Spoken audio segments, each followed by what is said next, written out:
Hi, my name's Pete Hammond. I'm going to moderate tonight. I hope you all enjoyed Breathe, right? It's a great movie.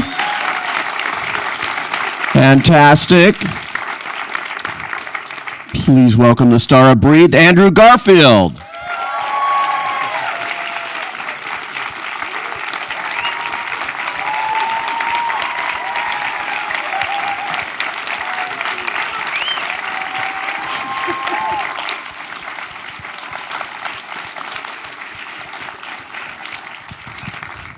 What a life, eh?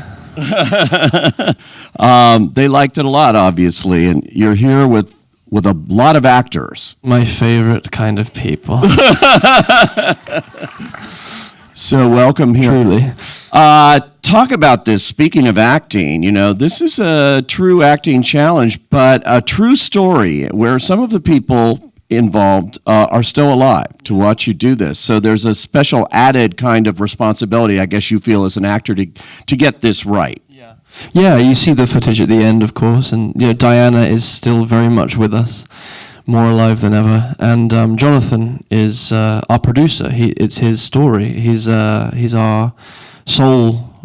He's our main producer on the film. So he's been working on this all of his life, and it's kind of remarkable to be part of something that's just much bigger than yourself, right? Just something that's about life, and it ripples out into life, and it's an amazing thing to help Jonathan make this homage to his parents. It's a beautiful thing, and I will say, I imagine that I'd feel a lot of pressure from Jonathan and from Diana and from the whole family and friends, but I only felt encouragement. It's the strange thing about the Cavendishes is that they make you feel like you are a part of the family, and it is really that magical as what you just saw on screen.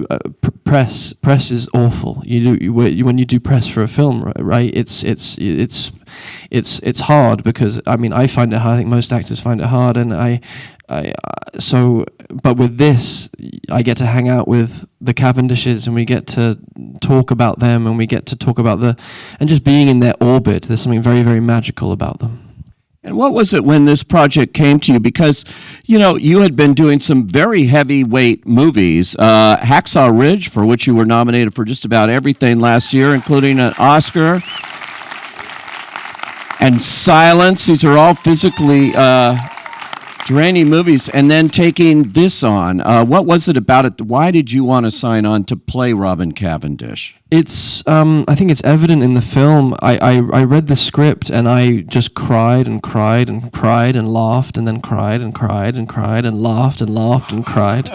And I thought, well, I want to be like this man. I want to apprentice to him. And I thought, well, this is a good way to do that, is to try and understand who he was and try and, get into his head and his body and his heart, and maybe a little bit of him will rub off on me. I read the script and I saw a template of how to live. That's a remarkable thing. It's not, and also it's a remarkable script by the remarkable Bill Nicholson. It's so beautiful what he wrote. I really just read it and I thought, well, that's what I want my life to feel like. And I think to know it's possible, maybe I can figure out a thing or two about how to achieve it for myself.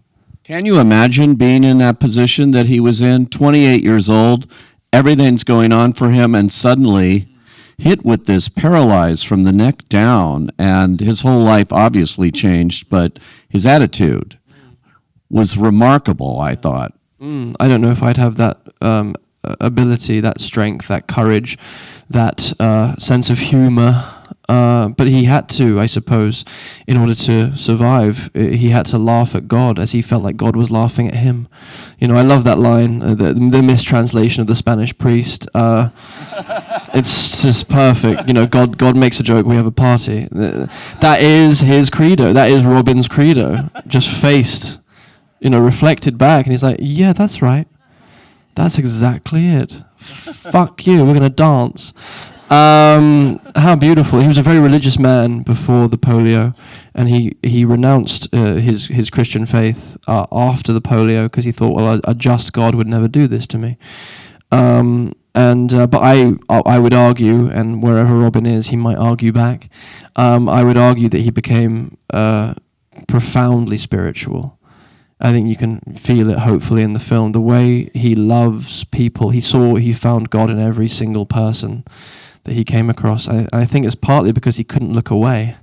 No matter who was in front of him, he wasn't able to turn away, so he had no choice but to love everyone. And to see, and it was like a bit of a John Merrick thing where people would just tell him their stories, and of course that thing of, that's why we do what we do. If you knew anyone's story, you couldn't help but love them. I think that's a big part of why I love telling stories and why I feel so privileged to be an actor. Robin got to some wisdom about the divine in every single human being, and he could see that everyone was doing their best, and like all of us. Equally wonderful in this movie is Claire Foy, who. The two of you, there's such chemistry you can see. I'm wondering, did you have rehearsal time? This is a small, independently made movie, so they don't always have a whole lot of time to do that. How did you establish that kind of connection? Yeah, I mean, it was very, very fortunate, and I will credit Andy Serkis and Jonathan Cavendish for pairing us, because I hate to confess it, but I have not seen The Crown. No one shoot me or kill me. Everyone's very angry at me for not seeing this amazing piece of television. And I know that it's amazing because I keep hearing that it is, and she's obviously formidable. I'd never seen Claire's work ever. So I had no idea. And Andy and Jonathan said, "Trust us," and I said, "Well, yes, I will." And it's a strange thing. Don't know if anyone else in the room has experienced it, but when you get cast, or you do a scene with someone, you do in acting class, where there's a soul connection very quickly. It's a very weird thing, and it's a bit scary. And that's what me and Claire had. It was this very strange, very immediate, we know each other from somewhere, even though we've never met. And we somehow are able to love each other very easily. There was a simpatico thing. So without that, I think it would just not have been a very fun shoot. And I think the film may not have worked on such an emotional level as I believe it does. And that intimacy, of course, how do you fake intimacy? It's kind of impossible. So thankfully, Andy and Jonathan had the foresight, and Claire is the person that she is and the actress that she is, that it all worked. And you have an actor, you've mentioned Andy a couple of times here. Andy Serkis, we all know as Gollum. Caesar the Ape, he's phenomenal in War for the Planet of the Apes this year. A great Shakespearean actor, on stage actor. First feature film that he's directed. And what a job he did. I think people are surprised. Andy Serkis, wow, yeah. It is. He has a very personal connection to the story. Him and Jonathan are business partners first and foremost. They have a production company together. And he has been longing to direct for a long time. He also is a fine artist. He trained as a fine artist in London, which I didn't know. And so his shot composition that he worked on with Bob Richardson, the legendary DP Bob Richardson that shot this for us, he's not only remarkable with actors, but he's remarkable behind the camera as well. But he has a very personal connection to it because he knows Diana very closely, obviously knows Jonathan very closely, and his sister is wheelchair bound, is an MS sufferer, and his mother is a teacher of disabled children, and his father started a hospital for the disabled in Iraq. So anyway, he has a very, very kind of profound. He played connection. Ian Drury who's in the polio victim, drugs and rock and roll, who had polio. Exactly, yeah. But for him, it's a story of pioneers. It's a story of adventurers and pioneers and people who say no to limitations and who push further and further and further beyond the supposed limitations that are put on them. And what I love about the film, and what I love about how Andy has framed the film and framed this story, is that Robin's limitation becomes all of our limitations. It becomes a universal thing. His just are very, very apparent. All of ours are much more hidden. We hide them very well, don't we? But then we all are given. I mean, I'll speak for myself. I somehow, I feel like we all have limitations that we are given in order to push up against and fight against to find out who we in fact are. That's my experience of life so far in the small time I've been here this time around. And so I feel like it's not a story about disability, but it's a story about longing to live your truest, fullest, richest life. And I mean, what better story than right now for the culture we're in, where we are all needed to heal the culture. It's not just going to be one hero, it's going to be all of us that does it. So I feel like it's a really call to arms for us all to live authentically. Definitely true. Now, I know with a group of actors, they like to know, how did you pull this off? So let's talk about the technical things that go into a performance like this, because this is not easy. What you're doing and speaking that dialogue is against the rhythms of a breathing machine as well, which is, it's hard enough sometimes, I think, to do dialogue. Talk about how you developed that and how you made that work. Well, I had 2 months prep, which I wish I had more, to be honest. But a lot of that time was always spent researching, spending time with the family and friends. But the technical problem was the breathing machine and the physicality, the stillness, and not being able to follow our bodily impulses. And of course, in acting class, I was constantly told, just follow your impulses, follow your impulses, follow your impulses. But Robin's situation was he had to get used to not being able to follow those bodily impulses, those emotional impulses. He had to, of course, the only thing that he could move was his face, and all of that life force that he was obviously so full of life, so longing to be in life, all of that life force just went and then he died. All of that life force that was in his body, all that longing to live, went into the place where it could be expressed. So his face became very, very expressive, which I think, it was wonderfully freeing in that regard. That I wasn't worried about how I looked on camera. It was the first time ever. Where I wasn't trying to be small and subtle, where I could just where the face needed to be free because nothing else was. So that was an amazing, liberating thing. And then the vocal thing was very, very difficult. That just took practice to be on that very consistent, unnatural rhythm. Because of course, when the breath changes, that's emotional life. Emotion is breath. So that was really, really tricky. There's a scene that was cut. Actually, I think the one scene that was cut that we couldn't place in the film, couldn't find the right place for it, is a scene that happened in life where Robin was sat in his wheelchair on the edge of a pond, and his son is, I think, 3 or 4, playing at the water's edge, and Robin says, "Jonathan, be careful."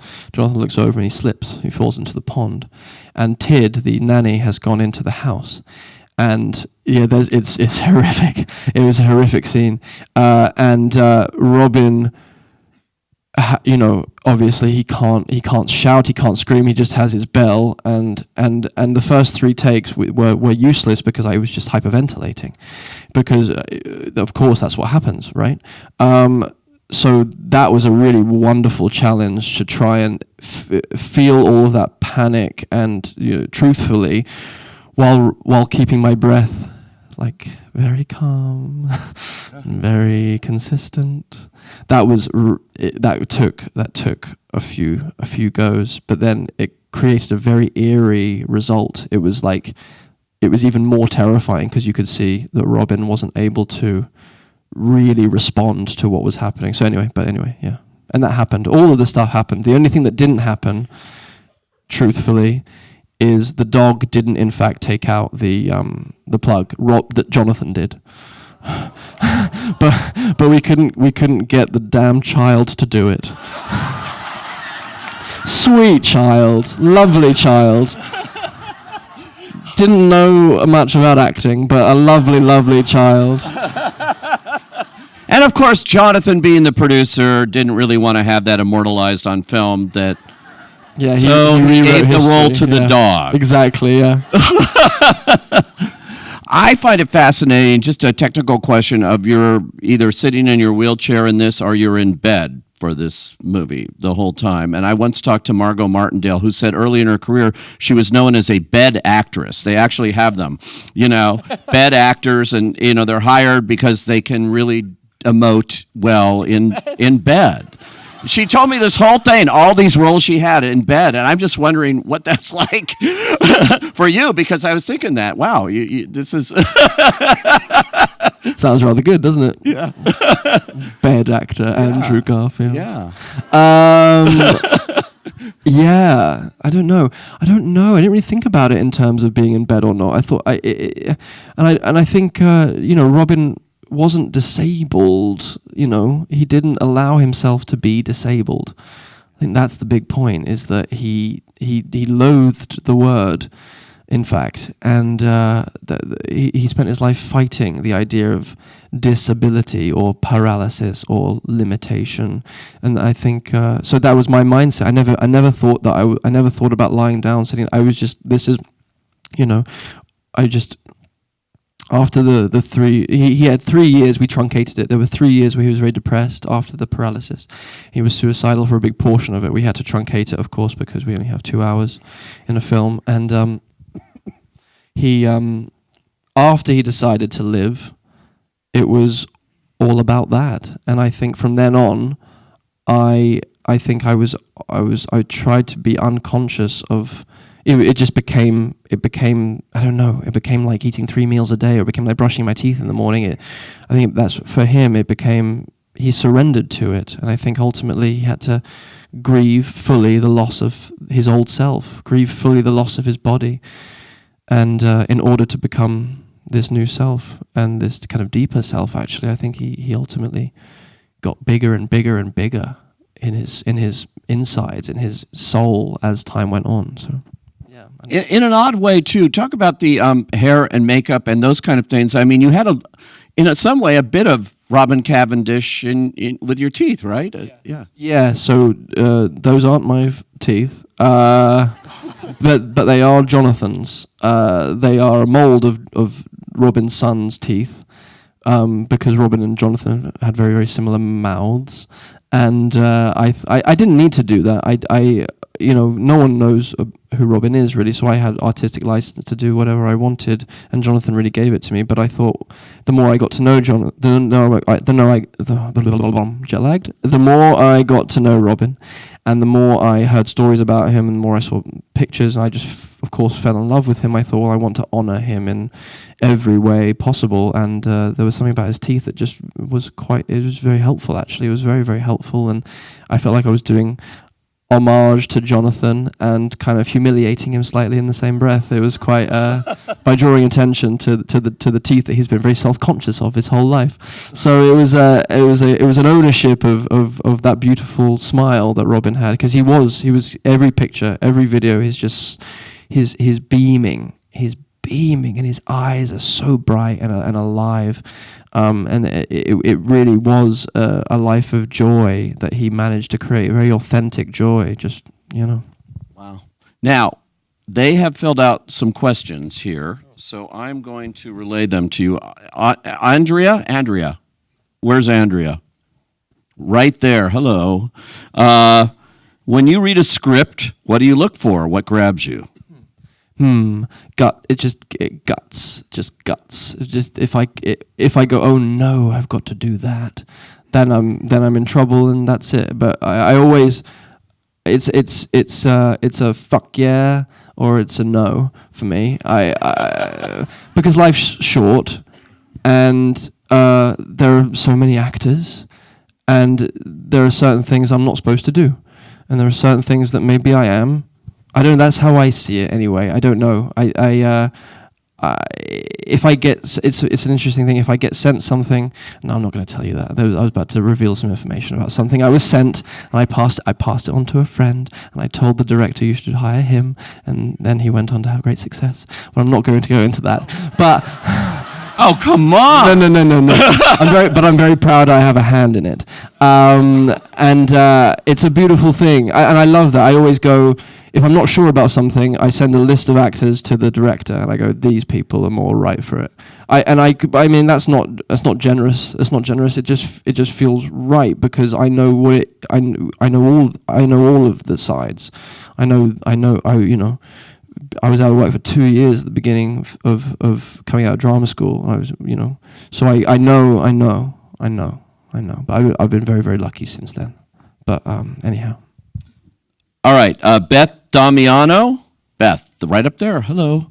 What was the most difficult part of filming this project or embodying this role? Was there one thing that was really tough to crack here? I think it was probably the depression, that period of depression. And because me and Claire really just hit it off, and we didn't have much time to shoot. It was a very short shoot. It was a very short prep period. And I kind of upset her a lot during that depression because I ignored her. And she wasn't a fan of that. I thought, we don't have much time here, so I'm just going to stay in bed and I'm going to not talk to you, and we're going to live this as truthfully as possible. She hated me, and it was really painful because I was trying to make her hate me. I was trying to make her abandon me. I was trying to be a shit. And it wasn't fun for either of us. But I think it meant that scene where we finally do have it out, and I finally say, makes me cry thinking about it. I knew I need to get out of here, and I know it's not going to happen, but help me. I'm so alone, lonely. I think it made that, it helped lead up to that moment in a way that was costly, but also I think really worth it, because it was 3 days of depression. It's fine. It's totally manageable. Wow. Melinda York, right here in front. Okay, Melinda's got 2 questions. Which role have you played that comes closest to your own personality and felt like it fit like a glove? Oh, dear. I'm not very interesting, so I tend to do things that are far away, or I believe they're far away from me. Goodness, I don't know. And also I feel akin to everything. I don't know how you feel about that stuff, but I feel if I don't have some personal connection to it, I don't even if it seems far away from me, I don't know if I do it. But the closest, I don't know. I really don't know. Sorry. All right. Second part of her question. Oh, wow, you've worked with so many great ones so far, but who has been your favorite director so far and why? And when you consider the list that you've worked with, from Martin Scorsese to Mel Gibson to Andy Serkis here, of course, Mike Nichols on Broadway, the great performance in Death of a Salesman, on and on. Oh, how lucky. God, I get embarrassed. That's a tough question to answer and just say one. So talk about working with these directors, these kind of iconic directors that you've had the opportunity to do with. I mean, how does that change you as an actor? And sorry, sometimes I get overwhelmed, and I don't really. Oh God, sorry, I get overwhelmed sometimes. Because I'm very lucky, and I sometimes don't feel like I deserve it. It's very interesting what the mind does, I find. Sorry, it's just odd. It's just odd to me, It's odd. Sorry. Anyway, I feel weird. I have worked with those directors, and I can't quite compute it. It doesn't really feel real to me. But of course, I'll say this about the film. Film is the director's medium, as far as I can see, and I struggle to feel good about myself unless I'm with a director that I feel like I can fully give my heart and soul to, because it is really an all or nothing thing when we do what we do, isn't it? Where it's if we're in this room, we're in it for the long haul, no matter the pain and the anguish and the difficulty. So when we go to work, even if it's a scene on a doctor's procedural show, it's heart and soul in every cell. And if you don't have a director that's holding space in that way, that is respectful and understanding of that and honoring of that, then it's heartbreaking. And I've had that experience a couple of times, and but I have with the directors that you've named, it's been remarkable. So it's really working, like saying yes to a director feels to me as important as saying yes to the part, actually. Because ultimately it's his or her film. Yeah. Okay, they're giving me a signal that I can only ask one, but I'm going to ask two because I want to get your cards in. So Andrew, there's an Andrew. This is a question for Andrew, and it's from Vicky. Vicky, hi, how are you? When you play real people, as you've done, how much attention do you give to getting it right, or do you allow yourself permission to loosely interpret? In this case, as you said, Robin Cavendish isn't as well known. Sorry. Getting it right. Spend the whole lives trying to get it right. I'm never gonna get it right. I don't know. I think what's it? I like the old Persian rug thing. Artisanal. Artists who make Persian rugs when they're all perfectly crafted. When it's done, they flip it over and they make a big slash in the back, just to kind of say humans are imperfect, God is perfect. I like that a lot. So, and then the old actor tradition of spitting on the stage before every performance, going, I'm going to give you all of my highest nature, but I'm also going to give you all my basest crap too. That I need to do that because I always try and get it right, which never works, and it just leaves me in agony. So in terms of specifically interpreting the character, with this, I really wanted to do him. I just wanted to do it as closely to who I understood him to be as possible. But something that I'm learning, I think, as an actor, is to always give myself space to get it wrong. No matter in what context, whether it's an emotional beat, whether it's fucking up a take, whether it's fucking up a whole performance. I think control and that internal pressure is anathema to artistic creativity, and I struggle with it because I was raised as a sports person where you can get it right. And, it's all about just forcing and driving and running as fast as you can or swimming as fast as you can. And it's, you get a gold medal or you don't. But in the arts, I'm learning, there's no, obviously there's an Oscar, but that, who knows, what does that even mean? Ultimately, it's a beautiful honor, but it's all subjective. And I love that, and I struggle with it because I want to know, am I good or not? I want to know, am I worthy? Am I enough? I want to know this. Give me some physical symbol of this. But it's not, that's not the point. The point is, you just do it, and it's not your business whether it's any good. You just do it. You just offer. That's what I'm trying to learn. That's what I'm trying to dance with. It's hard. I find it really hard. And with Desmond Doss, it was the same thing. I had lots of information, and I had lots of images and video of him, and I really I really wanted to honor every aspect of him. But with the character in The Social Network, I had two pictures. I had one picture of him drunk and one picture of him sober. And so I had free reign with that one. I got the right suit that he was wearing in one of those pictures, and then I just made up the rest. But the script, Aaron Sorkin wrote a script that just gave us all the information we needed. So. The last question they were going to ask was from Shauna, but, actually you sort of answered it within that. It's what's the best acting advice you've ever gotten that's helped you the most? I thought you just gave some great acting advice there. You've got to get to the point where you want to get it wrong, too. Yeah. I thought that was really good, yeah. Yeah. There's a Martha Graham quote. I don't know. Do you guys know that Martha Graham quote? Yeah, so I don't need to say it. If you don't know, just look up Martha Graham quotes on the internet.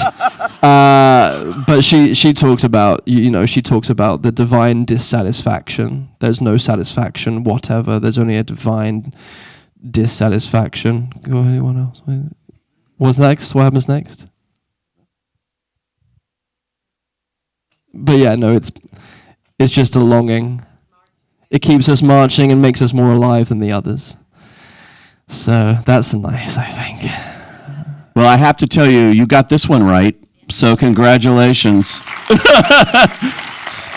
Thank you, Andrew Garfield.